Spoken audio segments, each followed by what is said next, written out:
The spiritual life, as I present it, is living at its very best, physically, mentally, intellectually, and of course, spiritually. In order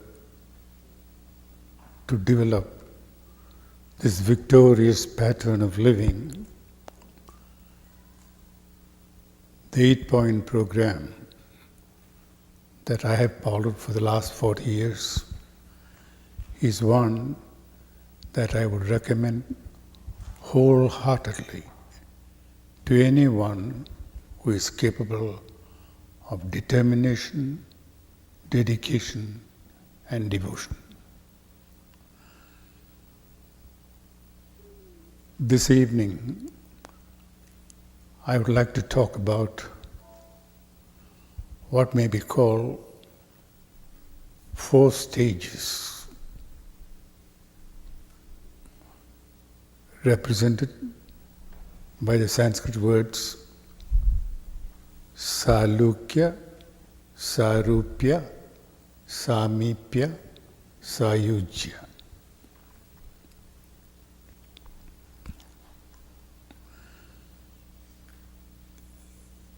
So, in order to convey a practical commentary on these words, I am going to draw upon my own gradual spiritual development.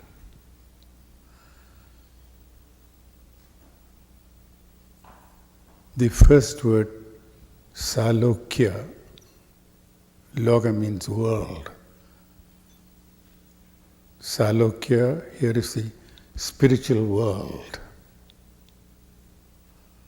Just as you have the botanical world or zoological world, in the same sense, the spiritual world is used as loka. I was introduced to the glorious treasury of English literature by my uncle, who was an extremely effective teacher in my high school. When he opened the doors, I had never imagined such wealth of beauty, such unending variety of character, such lovely landscapes, and such enjoyable humor in the world of English literature. I was hardly 16, and I fell under the spell of it for many, many years. Romeo and Juliet were more real to me than Sarah and her boyfriend.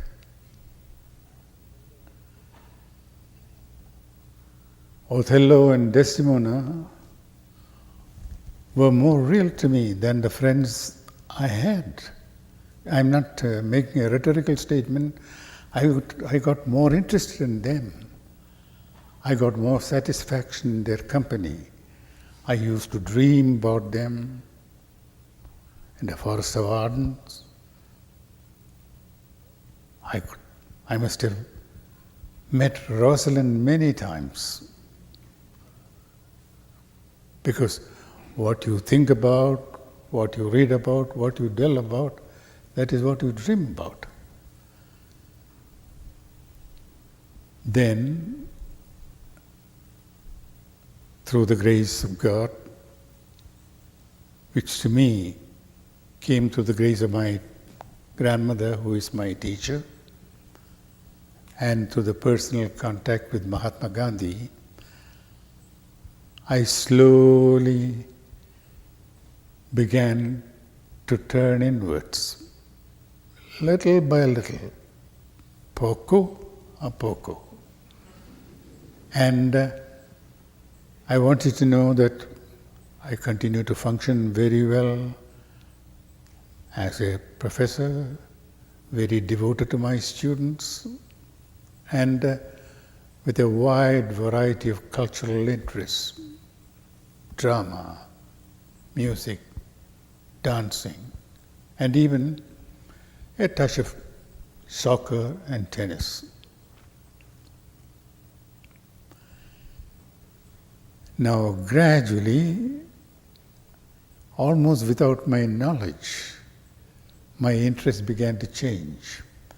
When I would go to the library, instead of going to the Shakespeare section to get those huge volumes of furnace, which you can use as for weightlifting, my eyes would wander to the sections dealing with mystical literature, which is a very rich, very fascinating one. For example, I began to get interested in Aldous Huxley's perennial philosophy, which is a very helpful guide to the world's mystical literature. I began to read Evelyn Underhill on mysticism, and from there I slowly went to the mystics themselves.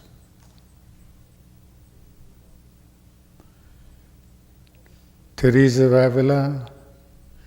If I were to go to Spain now, where Olympic Games will be beginning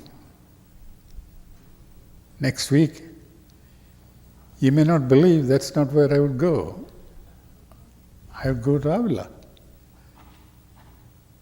That is where the greatest games were played, through which Teresa saw. And when I had to make my choice with Christine between going to see the Taj Mahal and Vrindavan, where Sri Krishna lived, we chose not the Taj Mahal. I still haven't seen the Taj Mahal, but I have seen Sri Krishna residing in my heart. So my fields of interest began to change. The gospel of Sri Ramakrishna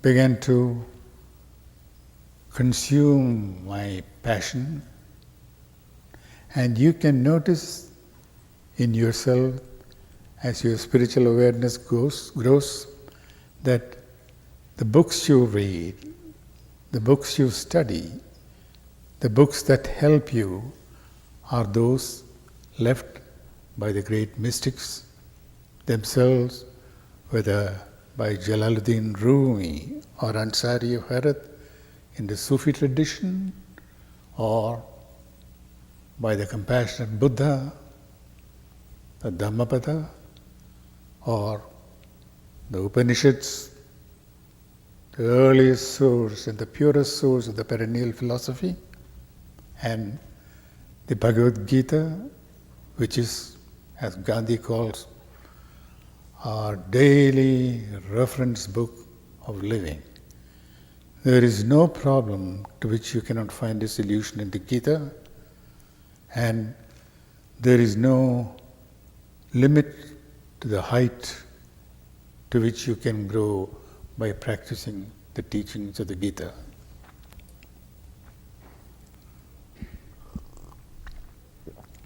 So you are beginning to enter the spiritual world, and instead of, as I used to, instead of attending lectures on the development of the sonnet, from the Petrarchian to the Spencerian, or on the sources of Hamlet, or the use of imagination for property in the Elizabethan play, which were all enthralling subjects. I discovered that they had nothing to do with life, which I had never discovered. And I was very reassured that there were a great number of great scholars who still hadn't discovered. And I began to get interested in books, people, particularly the mystics, who began to throw light on life. So, in Salukya, some of my old friends began to look askance at me. As soon as they saw me coming, they'll go down the next lane. And when we were gathered together, they would have very little to say for themselves because they thought that I had lost interest in my students and my subject. Nothing of the kind at all. This was a pushing the walls of beauty further and further. Everything was expanding. Formerly I had been constricted in a small room. Now the walls of the room began to expand, and I became more and more interested in nature, not because of poetry only, but because I began to see a strange light on the face of nature. And Saint Teresa of Avila would say in epic words, I began to live in the light without a night. There was always an effulgence around me. There was always radiance in my heart. Even when the times were bad, even when the times were hard, I could still bask in that light, bathe in that light, which is one of the universal experiences of early mysticism in all the great religions. Then I began to feel the stirrings of a presence deep inside. It was in what I had heard, it was in what I had read, it was actually what I personally began to experience, the quiet stirrings, if you like to call it, of a presence, of a being whom, to me, is Sri Krishna. And all my desires slowly began to come together. The desire for pleasure, the desire for profit, the desire for prestige, the desire for fame, all these began to come together naturally, very painfully, because I still valued them and I still couldn't renounce them voluntarily and completely. So, I began to sense that in order to understand that presence, the very best way was turning inwards in meditation. And as I read the 6th chapter of the Bhagavad Gita, it dawned upon me through a great wave of inspiration from Sri Krishna how to meditate. So, the method of meditation that is associated with my name in every country today is directly from the 6th chapter of the Bhagavad Gita. And I adapted it, systematized it for our modern needs, because I lived in a modern world, and that is how I arrived at using the prayer of Saint Francis of Assisi by memorizing. I say, learn it by heart, sit quietly with your spinal column erect, close your eyes, and then go through the words of the prayer, Lord, make me an instrument of Thy peace. At any time a distraction comes in, don't resist the distraction. Give your attention more to the prayer. And if you find that your mind has wandered away to the swimming pool or to the bakery shop, bring your mind back. Start it again. Lord, make me an instrument of Thy peace.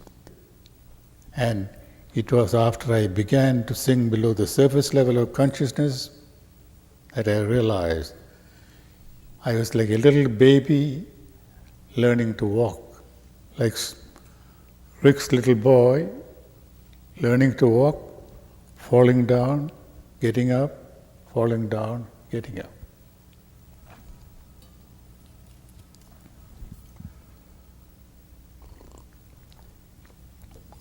But there was such an intense desire to understand the stirrings inside, maybe even to look at the stirrings going on inside in the depths of consciousness, that I reorganized my whole living timetable. I held a very responsible job at a great university in central India, and I loved my students just as my students loved me, but I rewrote my schedule to give me longer periods of meditation, and before long I was meditating 2 hours in the morning, 2 hours in the evening. And during my summer vacation, when I would come home to the Blue Mountain, when our little nieces, or big girls now, would come and sit on my lap, I wouldn't know. I wouldn't even be aware. In other words, that is what you should look for if you want to know how well you are doing in your meditation. How much of your body have you lost awareness of? This happens to everybody, to great artists. When you are completely lost in appreciating a great musician, or a great dancer, or a great tennis champion, or a great soccer champion, you're hardly aware of your body. Your concentration is so complete, but this is outside. In my case, it was inside. And then I began to understand that through the grace of God, I was getting closer and closer to the very source where the Divine Self lives in all of us. The next is Samipya. As you begin to get closer to God, to quote a Western mystic, you become to God what your right arm is unto yourself. It is as if God stands behind you, takes hold of your arms, and uses them for carrying out selfless, difficult, significant work to relieve suffering wherever they are found, to bring in joy where there is sorrow, to bring in consolation where there is misery, to bring in pardon where there is injury, to bring in light where there is darkness. It is as if there is a power behind you, pushing you very skillfully from behind, moving your arms, moving your heart, moving your creative faculties, so that you are able to be inspired to undertake great tasks which are beyond ordinary human capacity. So we have Salukya, Samipya, Sarupya, now Sayujya. The root is yuji, from which the word comes yoga. The ultimate triumph of the human spirit, the apotheosis of the human spirit is when it becomes one with God. Not after death. That's the glory of our tradition here, while on the face of the earth, while in Petaluma, on the banks of the river. This can be done by people who have determination, dedication, and devotion, without dropping out of school, without leaving their family, without changing their religion, without going to another country. It's a transformation of the internal life that is the most difficult and the most rewarding, if only we could understand it even intellectually. In the supreme climax of meditation called samadhi, the senses swoon because they are used only to tuppenny halfpenny pleasure. The body faints, the senses, the mind becomes still, and no words, no thoughts can ever describe the supreme felicity of this state. As a great mystic, Shankara from my state of Kerala comes, how can you describe the indescribable? How can you capture in words that from which words and thoughts come back frightened? Afterwards,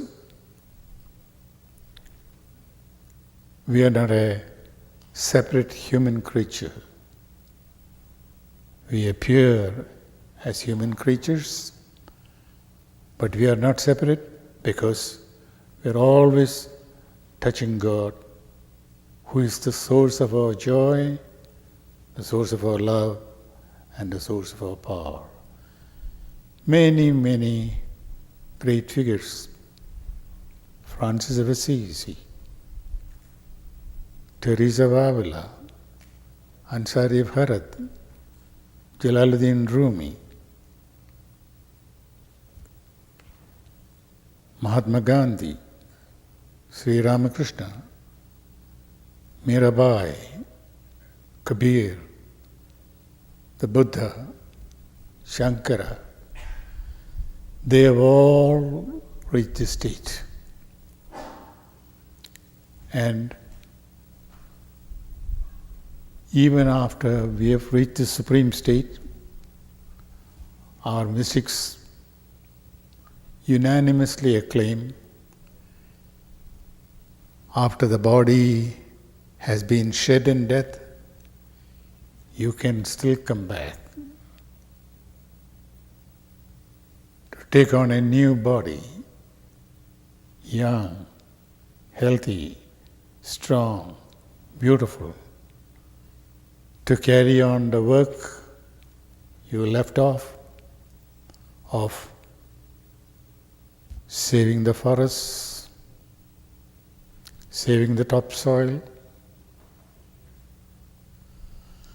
saving the purity of air and water, and putting an end to war, because,